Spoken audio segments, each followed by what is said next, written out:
Dobrý den, vítáme vás v showroomu firmy Elko EP. Přemýšlíte nad rekonstrukcí vašeho domu či bytu? Přemýšlíte nad dokonalou technologií s komfortním ovládáním? Ano, jde to i bez bourání nebo jiných náročných stavebních úprav. Řešením je systém In-House RF Control, pomocí kterého můžete ovládat světla, vytápění, žaluzie, garážové vrata a dokonce i přednastavit skupinové ovládání těchto prvků do scén.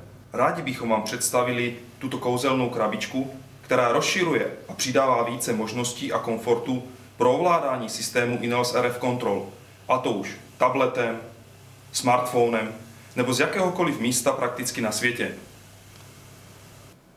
Tuto krabičku jednoduše připojíte do vaší domácí sítě, a to kabelem nebo přes Wi-Fi. Dále instalujete bezdrátové aktory ke spotřebičům, které chcete ovládat. Spínacím aktorem ovládáte například zásuvky a tím spotřebiče v nich připojené. Stmívací aktor je určen pro stmívání, osvětlení a vytváření světelných scén. Teplotní aktor zase umožňuje snímat teplotu a regulovat vaše vytápění. Žaluziový aktor umožňuje ovládat žaluzie, markýzy a garážová vrata. Jak jste si všimli, aktory se liší podle způsobu jejich instalace. Nejvíce používané provedení je to, které je nejméně vidět a je určeno pro montáž do instalační krabice, krytu svítidla, pod vypínač nebo pod zásuvku. Prakticky je ho možné instalovat všude tam, kde je pro něj místo. Nejjednodušší je však aktor, který pouze zasunete do stávající zásuvky a do něj připojíte ovládaný spotřebič.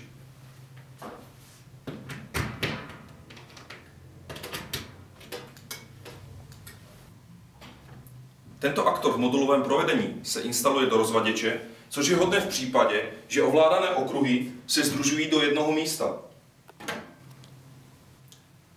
Posledním typem provedení je aktor ve zvýšeném krytí, odolný vůči dešťu, mrazu, vlhkosti. Je určen pro montáž do náročných prostor, jakými jsou sklepy, garáže a zahradní domky. Po zadání přihlašovacích údajů se dostanete na výchozí stránku nastavení, která je rozdělena na 3 části. Na levé straně se nachází okno pro práci s ikonami. Ve středné části je to okno pro konfiguraci panelu. A na pravé straně pak okno se seznamem bezdrátových aktorů, které máte instalovány. A co to vlastně panel je? Panel je pozadí s vloženými ikonami, kterými ovládáte aktory a tím vlastně i spotřebiče samotné.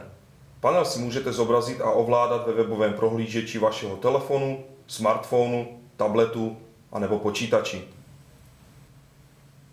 Nejprve si zvolíte pozadí panelu. Je vhodné zvolit takové pozadí, které bude svými barvami, rozlišením a velikostí v souladu se zařízením, ze kterého pak budete panel nejčastěji ovládat. Jako pozadí můžete zvolit jednoduchou barvu, obrázek anebo floorplan vašeho domu či místnosti.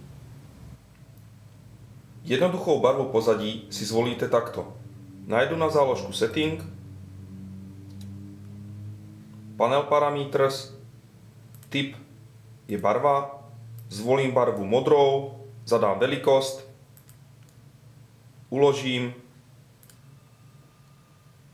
následně najdu na záložku Builder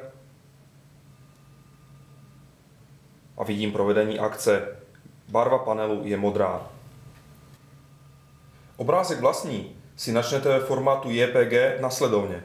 Znova záložka Settings, Panel Parameters, typ zvolím File, vyberu soubor a zvolím si svůj floorplán. Nezapomenout stisknout tlačítko Uložit.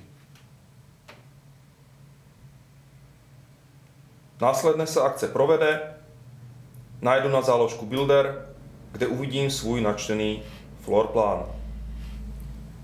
Mějte na paměti, že složitý a velký obrázek, například floorplán celého domu, který se na obrazovce počítače zobrazuje v pořádku, může být na displeji malého telefonu nečitelný nebo zdeformovaný. K dispozici máte knihovnu ikon, ze které si vybíráte vhodnou v souladu s ovládaným zařízením. Můžete si však definovat ikonu vlastní, opět ve formátu JPG. Následně vložíte ikonu na pozadí, jednoduše táhni a pusť na požadovaném místě. Ikonu můžu posouvat, editovat nebo smazat.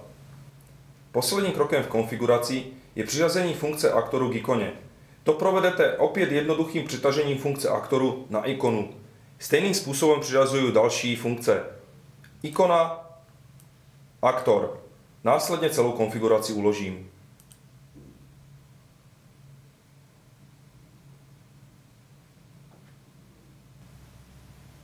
Nyní vidíte, že při kliku na ikonu se provede zvolený povel. Jako potvrzení povelu se rámeček ikony rozsvítí zeleně. K panelu se nyní můžu připojit pomocí mého smartphonu a ovládat tak spotřebiče nebo zařízení, světla. Stejným způsobem můžu ovládat všechny moje spotřebiče pomocí tabletu a z přístroje, který má přístup k webovému prohlížeči, a to prakticky kdekoliv na světě. Umožňuje mi to ovládat světla, žaluzie, vytápění a mnoho dalších funkcí. Toto vše umí tato kouzelná krabička, s kterou jste vždy jednou nohou doma. Stojí za to si ji pořídit.